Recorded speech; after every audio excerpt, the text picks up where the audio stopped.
আসসালামু আলাইকুম। Hello viewers, আপনারা সকলে ভালো আছেন নিশ্চয়ই? আলহামদুলিল্লাহ, আমিও ভালো আছি।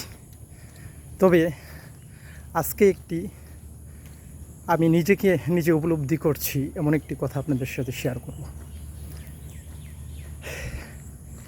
এই আমাদের পারিপার্শ্বিক, আমাদের আশেপাশে যা কিছু, অর্থাৎ সব কিছু দেখছেন না কেন, এই সবগুলো কোনো কল্যাণই আসবে না।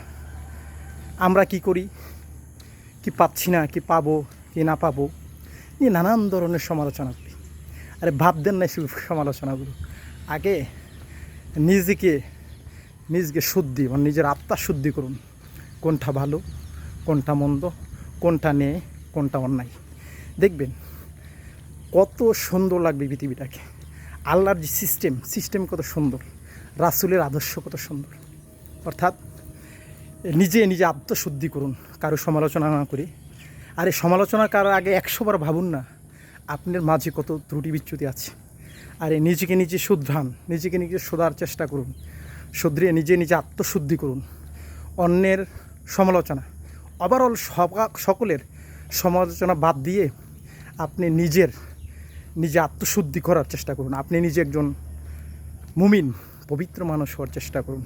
সিরাতুল মুস্তাকিম, সহজ সরল রাস্তা অবলম্বন করুন। আর সবচেয়ে মানুষের সমালোচনা, মানুষের দোষ ত্রুটি বিচ্যুতি এগুলো না দেখেন এগুলো ন্যাচারালি যদি কেউ তার কর্তব্যের কিংবা তার ক্ষমতার অপব্যবহার করে, তাহলে দেখেন মেচাকার তার পতন ঘটবে।